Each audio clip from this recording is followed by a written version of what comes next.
فطرانہ ہم کس کس کو دے سکتے ہیں؟ تو فطرانہ کی رقم ہو، زکوٰۃ کی رقم ہو یا صدقہ کی رقم ہو، یہ ہم مسجد یا امام بارگاہ میں نہیں دے سکتے۔ تاہم مسجد کے ساتھ کوئی ملحقہ مدرسہ ہے یا پھر الگ سے کوئی دینی مدرسہ ہے جہاں پر طلباء قرآن کی تعلیم حاصل کرتے ہیں، تو اس مدرسے میں فطرانہ، زکوٰۃ اور صدقہ کی رقم دی جا سکتی ہے۔ اس کے علاوہ قرآن مجید فرقان حمید میں باقاعدہ اس کے مصارف بیان ہوئے، تو ان میں فقراء، مساکین، یتامى، مسافر، عاملین، یہ اس کے زکوٰۃ، صدقہ اور فطرانہ کے مصارف ہیں، ہم ان کو دے سکتے ہیں۔ زکوٰۃ کے بارے میں اتنا کہوں گا کہ ہمارے خاندان میں اگر کوئی حقدار ہے تو پہلا حق اسے بنتا ہے کہ ہم اپنے رشتہ داروں کو، اپنے قرابت داروں کو جو کہ حقدار ہیں انہیں دیں۔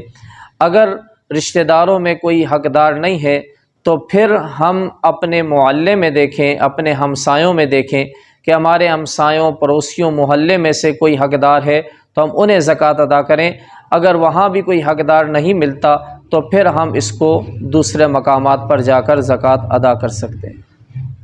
زکوٰۃ فطرانہ کی رقم سے کوئی یتیم بچی ہو یا پھر کوئی اور بیوہ ہو تو اس کی ہم مالی معاونت کر سکتے ہیں، یہاں تک کہ اگر اس بچی کی شادی ہے تو ہم اس کی شادی بھی اسی رقم سے کروا سکتے ہیں۔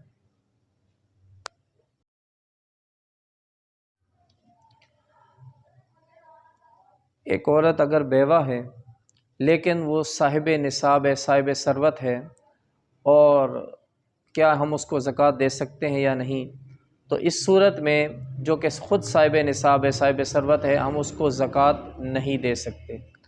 لیکن اگر رشتہ دار اس کو زکوٰۃ دیتے ہیں بیوہ سمجھ کر، تو وہ اس کے ساتھ بطور استحسان کر رہے ہیں۔ اس صورت میں اس عورت کو چاہیے کہ وہ منع کر دے کہ یہ کسی غریب کا حق ہے، میں خود صاحب نصاب ہوں، صاحب ثروت ہوں، وہ زکوٰۃ نہ لے۔ دوسری صورت کہ وہ بیوہ تو ہے لیکن صاحب ثروت نہیں ہے، صاحب نصاب نہیں ہے، اور رشتہ داروں نے، اعزاء و اقرباء نے اس کو اس قدر زکوٰۃ دے دی کہ وہ خود صاحب نصاب ہو گئی ہے۔ اب اس کے لیے کیا حکم ہے؟ تو اس کے لیے زکوٰۃ کی جو شرائط ہیں، ان شرائط میں سے ایک شرط ہے حولان حول، یعنی کہ صاحب نصاب ہو کر اس مال پر 1 سال کا گزر جانا۔ تو اگر 1 سال تک اس کے پاس وہ مال موجود ہے تو اگلے سال اس پر زکوٰۃ دینا لازم ہوگا۔ لیکن اگر وہ نصاب کو نہیں پہنچتی، اس وقت تو نصاب کو پہنچ گئی لیکن بعد میں وہ مال خرچ ہوتا گیا اور کوئی ذریعہ آمدن نہ تھا، تو اب اس پر زکوٰۃ دینا ضروری نہیں ہے۔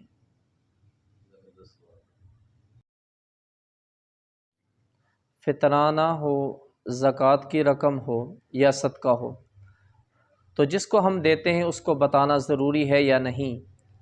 اس بارے میں علماء کرام یہ فرماتے ہیں کہ صدقہ، زکوٰۃ، فطرانہ، یہ اگر کوئی سادات میں سے غریب ہے، مستحق ہے، تو اس کو ہم نہیں دے سکتے، ہم اس کی ویسے مالی معاونت کر سکتے ہیں۔ لیکن سادات کے علاوہ دیگر جو طبقات ہیں تو انہیں ہم زکوٰۃ، صدقہ، خیرات دے سکتے ہیں۔ انہیں بتانا یہ ضروری نہیں ہے کہ بعض لوگ وہ خوددار ہوتے ہیں، وہ انہیں اچھا نہیں لگتا کہ ہم جو ہے کسی کی زکوٰۃ استعمال کریں، تو اور وہ ضرورت مند بھی ہوتے ہیں، تو لہٰذا اس صورت میں انہیں نہ ہی بتا دیا جائے اور ان کی مدد کی جائے تو یہ بہتر ہے۔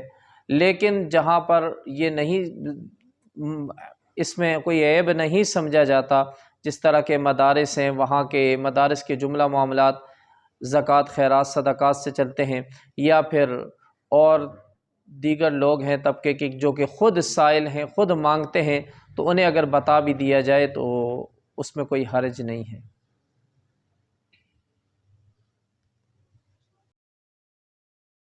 ایک بندہ صاحب نصاب ہے اور وہ زکوٰۃ ادا کرنا چاہتا ہے، لیکن اس کے پاس مال نہیں ہے کہ وہ اس میں سے زکوٰۃ دے،